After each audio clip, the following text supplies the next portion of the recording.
When we first heard about Micronics, I was beyond excited. SLS Printing not only makes better looking prints than my Bambu Labs X1C, but it also makes them stronger too. Micronics was poised to make desktop SLS printing a reality and really give Formlabs a run for the money. And well, now if you supported the Kickstarter to get the Micron into production, unfortunately, your machine won't be shipping.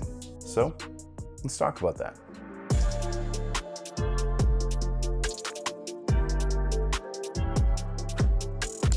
Hey there makers, welcome back to Middleton Made. Now, this all seems a bit doom and gloom, but there's still some hope.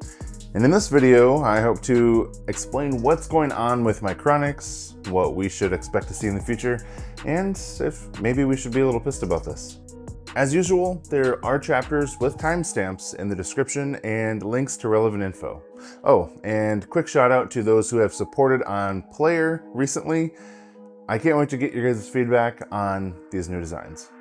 So Micronics was recently at an event called OpenSauce. And there, they were able to chat with the founder of Formlabs, which quickly became apparent that Formlabs had a similar startup story with trying to bring affordable, professional quality prints to the SLA resin printing side of 3D printing. So let me take you back to OpenSauce last month, where we met Max, the CEO of Formlabs. We had some amazing conversations about the future of digital fabrication, and we quickly realized that we share a common goal: making powerful 3D printing technologies more accessible to everyone.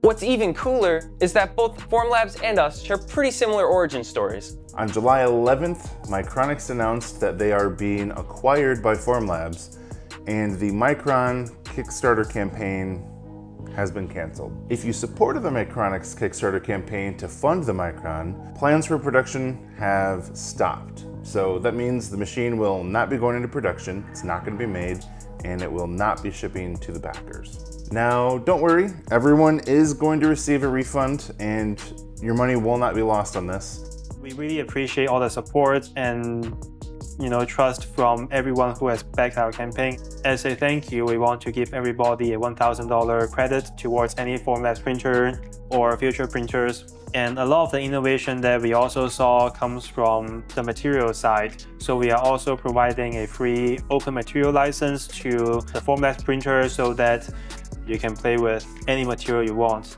To fully focus on making this happen, we decided to cancel the Kickstarter campaign. This means that you won't be charged a penny.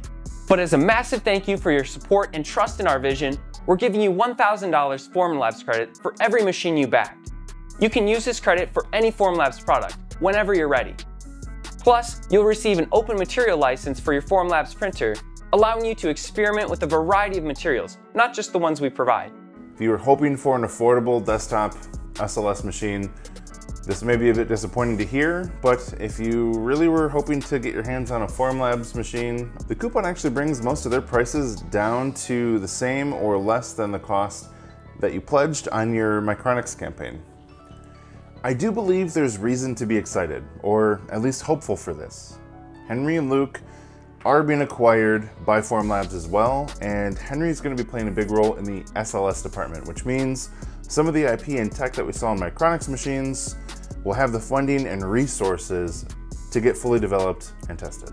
At Formlabs, there's already a huge team of talented people who are experts in their own fields. If we want to design a part that's going to be injection molded, there are people with a decade of experience who can do it better than we can ever do. That would really allow us to focus on the high-level system architecture stuff, take what we have learned, our experience with Micron, combining that with user feedback that Formlabs has gathered over the last decade to give customers the best experience and a technology that can truly be relied on. We'll be wrapping things up here in Madison and making the move to Boston, where we'll be joining the Formlabs team. I'll be diving deep into the software side of things, streamlining and adding exciting new features to make the process of turning your CAD model into a physical object as seamless as possible. Meanwhile, Henry is going to lead the development of the next generation of Formlabs printers and push the boundaries of digital fabrication. We're still going to be doing the same things we love, but now backed by Formlabs' enormous pool of talent and resources. The founder of Formlabs mentioned that they did okay on the Form 1, but they really started to get things implemented in the Form 2 that made it a good product and have the features and quality that people should expect with one of their products. It's really similar to how it went with Formlabs and the Form 1. With the Form 1, we laid out a concept for a product, a new class of product that got people really excited. We sold a bunch of them, but we didn't deliver fully on that concept. A bunch of people got the printer, a bunch of people used it, but it wasn't as great as it could have been. And it took us to Form 2, the second generation, to really incorporate everything that we had imagined should be in a product. So the way I think about it is we're helping Micronics skip the first version and go straight to the second version even faster than if you would have had to do it sequentially. Now, if you're a casual member of the Tinfoil Hat Club like myself, you may start to think, seems like they got a lot of these machines out to these big YouTubers and started to drum up a lot of support right before they had an exit planned. $1.3 million raised should be plenty enough to get these machines made and then earn an even larger return on that. Surely it would have been worth it, right? Well, my take is threefold. First, these are two fresh out of college dudes who spent a lot of time and money to get their ideas off the ground and realized a lot of their limitations. Running a small business is hard, especially when you don't have a team for your tech startup to run customer service. Like, the CEO is answering messages, building machines, researching ways to fix and optimize both the product and the business. You have two dudes wearing 12 hats, TF2 style. That's just hard to keep up. Nope. Second, most small startups' goal is to find an exit. While I don't think that was necessarily their goal from the start, being able to sell the business and receive a chunk of change and recognition for your work and still have a salaried position at the end of the day is a pretty smooth deal. Like, congrats, that's awesome, dudes. The only downside is having to move to Boston. Massholes, am I right? Last, if this tech really is something that Henry and Luke are passionate about, the resources at Formlabs are going to enable them to really be able to take it to the next level. They've achieved quite a bit in their very short time on the Micron machine. I'm confident that if they're willing to move across the country and continue their work on the projects under a larger company, they think that there's a net outcome that will be better for the community as well. With all that said, and before I let you go, here's what I'm worried about. We got all excited when the Micron was announced because it was a 3K desktop SLS machine. Then eventually when we got pricing, it went up a little bit from there. Now it's sold to a company that has more expensive machines and a closed ecosystem for materials. I'm fairly confident you'll need to be able to pay more and be locked into the materials set when their next work eventually is realized and comes out.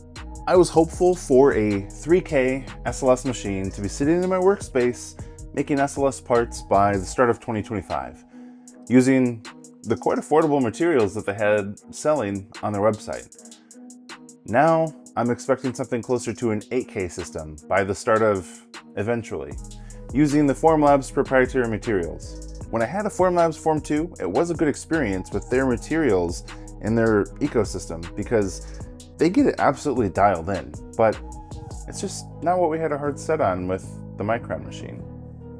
So let me know what you think. Is this two dudes who have sold out and dropped the ball, or two dudes who are probably making the right move in order to get what they've put their time and their passion into made properly and the right way, as unfortunate as that might be?